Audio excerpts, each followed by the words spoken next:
and care for people. So like it's kind of inherent in your biology that you would be better at picking up on facial like and body language, like a facial expression. Yeah, I Maybe usually pick up on stuff like that you way would pick better up than on other things. Like usually I could tell if somebody's being fake with me. Mhm. Like that's like the biggest thing. Like I know when somebody it's false when they're giving me false appraisal like or something like that. Yeah, yeah. It's very easy for me to pick up. Like usually I have said it to you like there have been times where I'm like, nah, I know she's being fake with me. Like Yeah. I sense it. Like I know. And then like 9 out of 10 times I got a friend doing like a passive aggressive video about me like on social media or something without stating who it is about. But I just know because I know by their body language when they're around me, the way they like I cue in big time in people's eyes when I'm talking to them. And usually if a person can't keep eye contact with me or something like that, it's usually like they're hiding something or it. I actually avoid eye contact. I think it's misleading. I tend more to pay attention to their body language overall and what they're saying. Because a lot of people, and that's weird because most people would actually go, well, your eyes tell everything. It's like, yeah, Not everybody. to an extent, but I'm actually one of those, and the reason why I am that way is because I am that way. Because my eyes don't tell you shit half the time. Like, Sometimes they do though. it's, yeah, but it's so inconsistent. I look at your eyes all the time. And it's inconsistent. And I can, depending on your temperament. Depending on my temper, you mean? My mood at that time? Mm-hmm. Mm-hmm. Your eyes say a lot. Yeah, so yeah. you could say that maybe you're hiding stuff, but you don't hide a lot through your eyes. No, you I'm not saying hide. No. You're missing my point. You have to avoid eye contact. You know why you have to avoid eye contact? Because your eyes give away a lot. No, you're missing my point. I'm not saying that. My eyes are inconsistent. I'm not avoiding eye contact to hide what I'm saying or anything like hide my intention.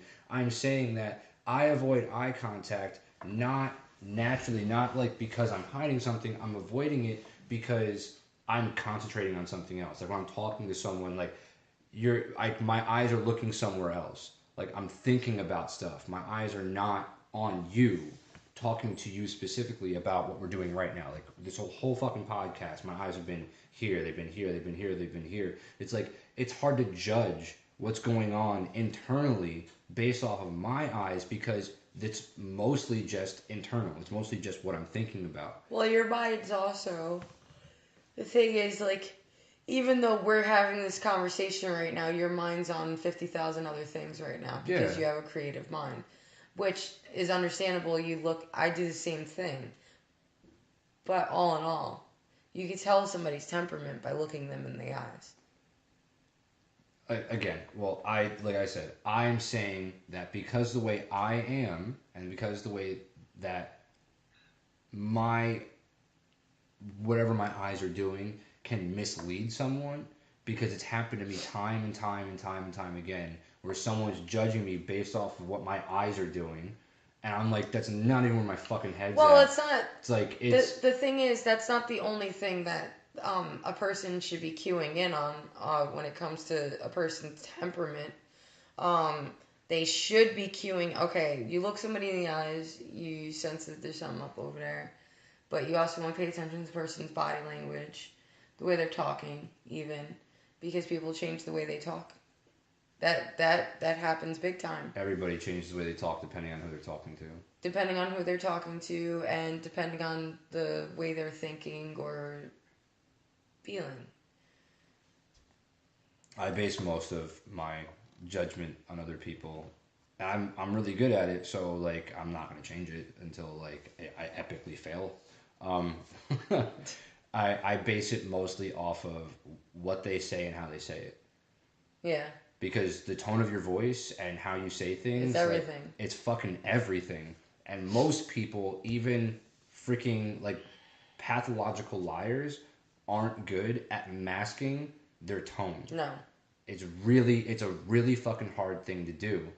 And people project a lot how they're feeling internally through their communication. And so, like, yeah, body language is great, and I definitely cue in on that. Like, when I'm sitting talking to someone, like, a lot of times, like how I'm talking to you right now, I'm looking over here doing yada, yada, yada, thinking, going on, speaking, however the fuck I'm going. But I'm looking at you through my peripheral vision. And the moment I sense that whatever I'm saying is agitating you based off of how you move, if you're not talking, and then that coupled with how you say something, that's what I'm judging you off of. And it's really effective. I've fucking called so many people out, and these are people that, like, in sales, all they do all day is talk and Safeguard your attitude. try to convince, exactly, and try to convince other people about whatever they're selling you on something, which everyone is, but salespeople specifically are really, really good at saying what they need to a certain way, right, to influence how you're going to, like, how you're going to act, how you're going to do something, how you're going to behave, how you're, like, because they're trying to influence you to buy something. By being suggestive. By being suggestive. The power of suggestion. The power of yes. So, you know, there's a little trick that people use, and it's a, you know, suggestive language and power of yes, which is, like, they'll say something to you and end it, like, if they want you to do something, they'll end it with a yes, you know, and then they'll shake their head yes. And immediately what most people do, what they want to do subconsciously, is they also want to shake their head yes. People mimic each other a lot. And when you end a sentence with, you know, like, I used to do it all the time. Like, you want a free phone, yeah? You know?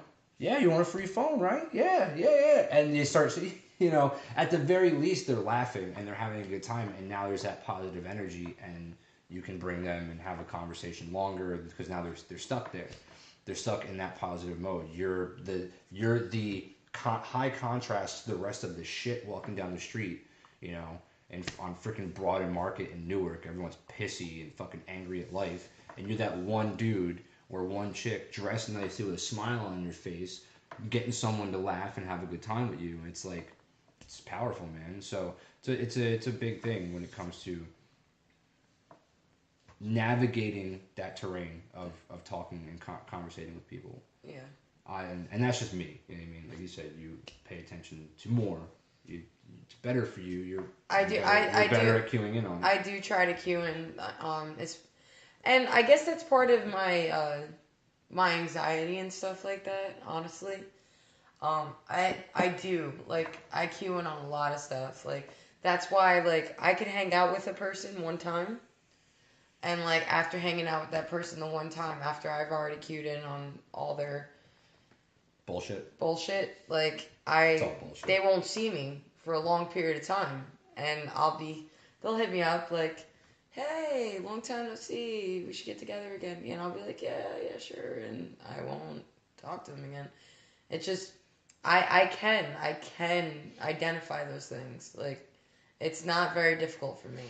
That's why when a lot of people are wondering why I'm not contacting because I cued in on a lot of stuff and I identified a lot of things that you will deny. Like, yeah, I was kind of like that too growing up. Like, I was really good at judging people's character based off of, like, one or two interactions with them. And a lot of what it comes down to is just paying attention, really. Yeah. Like, you know, a lot of people get caught up in their own stuff when they're hanging out with people. So they're so caught up with themselves that they're not paying attention to the person that they're with. And it's like, it is still a balance because you can get lost in trying to pay attention to everybody else and not paying attention to yourself. And then you fuck up and it's like, oh, you're a fucking asshole. Yeah. But, you know, like, I would always try to balance it out. And that's why I was always really good at talking with people because, like, it's a big reason why I hate being interrupted. Or because it's not just, I hate when other people are interrupted as well. It's fucking annoying to me. Because it's like, I'm trying to have the back and forth. I want to say something, see how you react, let you respond and whatever you're saying. Because now if it's a back and forth, we're giving each other both time to be ourselves, to influence the world with what we want, and then that kickback. Like, how are you going to respond Yeah. to that? And it's a never-ending learning process, because every time that happens, now I know a little bit more about how people function. Well, you know what I've noticed big time, and I know that you've noticed it too.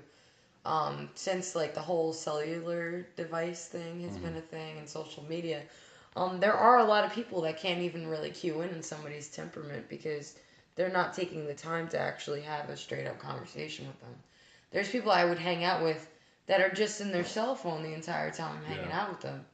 And that's why it is like when I plan on spending time with someone, like we plan on hanging out or something. We're going to a restaurant, we're doing whatever the fuck like we're doing. Or I'm hanging out with my siblings, or I hang out with your niece. She knows when she's here. Yeah, your cell phone goes away, sweetheart, because we're communicating with each other. We're gonna interact.